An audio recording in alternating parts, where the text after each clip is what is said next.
Hello and welcome. In this video, I'm going to talk about angle properties of a parallel lines. As you know, parallel lines are two or more sets of lines that do not meet and also they do not intersect each other, and also there is always the same distance between each of the lines. Now, so let me try and draw the parallel line over here. So I'm going to draw this one.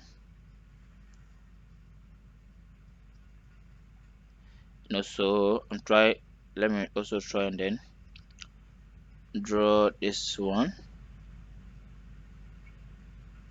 So let me call this the first line AB, and then this one line CD. Now I'm gonna cross out these parallel lines.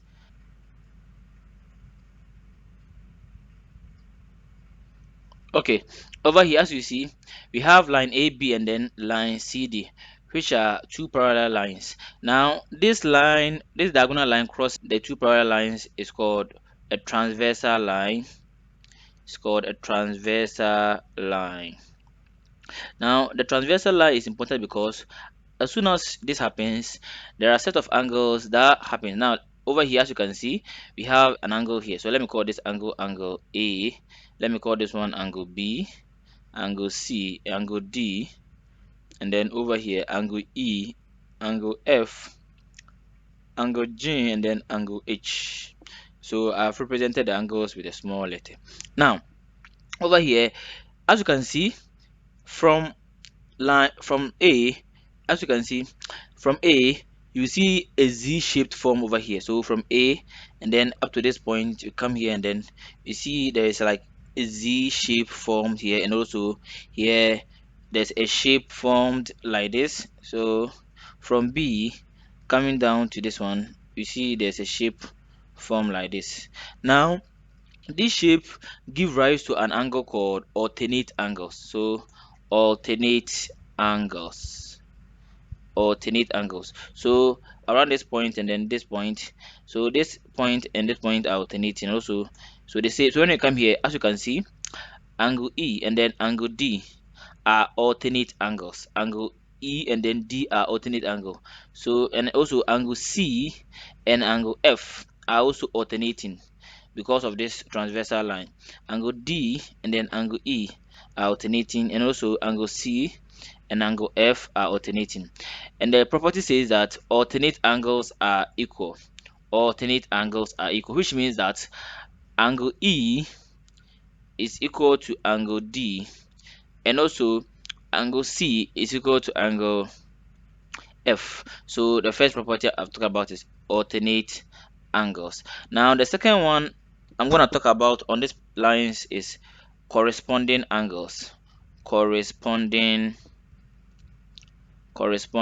angles. Okay, now as you can see, this line we have angle AB on top, and then below we have angle C and D, and here we have angle E and F on top, and then angle G and H. Now corresponding angles, the angle B and then angle F, if you consider them, both angle B and then angle E and F are on top of the two lines, and then angle C and D and also G and H are below the line. Now when you consider the angles on top of the lines, as you can see, angle B and then angle F are alternate, sorry, are corresponding angles.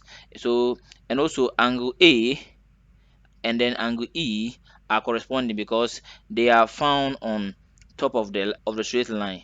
And then when we come here, as you can see, because angle C is found below the this straight line, it is corresponding with angle G, and also angle D is corresponding with angle H. So angle B is corresponding with angle F. Angle B is not corresponding with angle H because angle B can be found up here, like top of the top of this line, and then but angle H can be found below.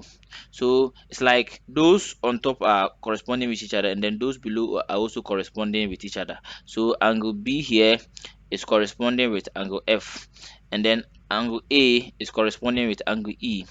Angle D is corresponding with angle H, and then angle C is also corresponding with angle G. So the property also says that corresponding angles are equal. Just like alternate angles are equal, corresponding angles are also equal. So from here we can deduce that angle B is equal to angle F. And so angle B and F are equal, and also angle A is equal to angle E, and then also angle D is equal to angle H, and then angle C is equal to G, because all these angles are corresponding angles. And then the property says corresponding angles are equal. First one, I said alternate angles are equal.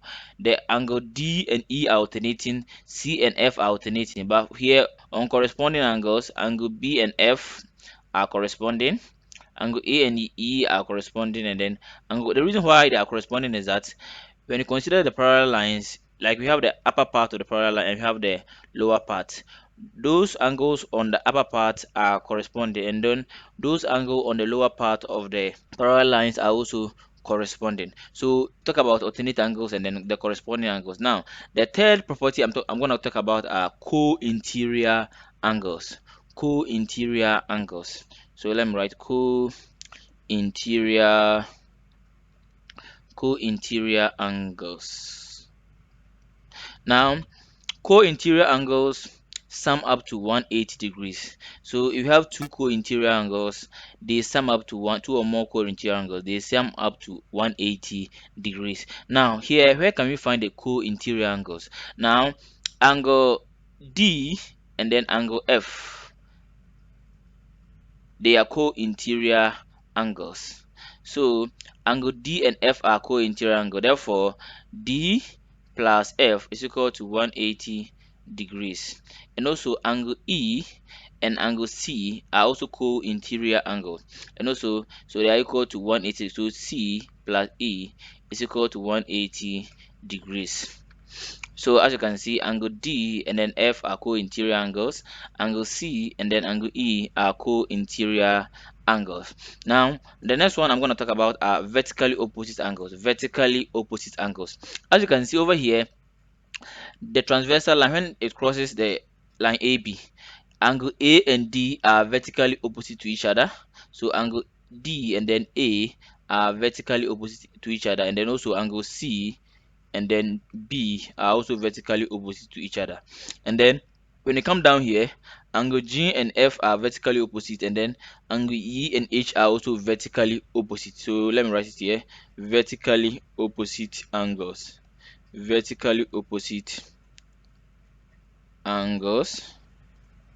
And the property says that vertically opposite angles are equal, which means that angle A is equal to angle D, and then angle C is equal to angle D. When you come here, angle H is equal to angle E, and also angle F is equal to angle G. So vertically opposite angles are equal. And here too, you can get angles on a straight line. Here angle A and B are on a straight line and they sum up to 180 degrees. Or down here, angle C and D are on a straight line, angle B and then D are on a straight line, and then also angle A and then angle C are also on a straight line. Angle E and F are on a straight line, angle G and E are on the straight line, and also angle F and H are on the straight line. So if you combine all these properties, you're gonna get a lot of properties such as alternate angles, corresponding angles, co-interior angles, vertically opposite angles, angles in the straight line, and co. So in my next video, I'm gonna combine all these properties beginning from angles on the straight line, alternate angles, corresponding angles, to solve a question we can apply all those property inside the code. Now before you go, let me draw a rectangle over here and then try and then apply the idea of parallel line in it. Okay, now let's consider this triangle over here. In this triangle, let me cut through this one. Let me cut through this triangle, applying the idea of parallel lines here. Now let me call here angle A, angle B, angle C, angle D, and then also angle E. Let me call this line AB, and then also here CD. Now let's say that line AB and then also line CD are parallel lines. Then it means that this line over here is a transversal line, and then because of that, angle D and then also angle A becomes a corresponding angle. So angle D and A are corresponding, therefore they are equal. So D is equal to A, because if line C and D and then also line A and B are parallel lines, and then this line is a transversal line, as we learned earlier, when the transversal lines, it gives rise to corresponding angles. So D and then A are corresponding angles and they are equal. And also angle E and then angle B are also corresponding angle. So E and B are also equal. So whenever you're solving a question like this, you can apply the idea of corresponding angles to solve a question like this. Now in my next video, I'm going to use all this property I've talked about in this video to solve questions. So stay tuned for more videos like this.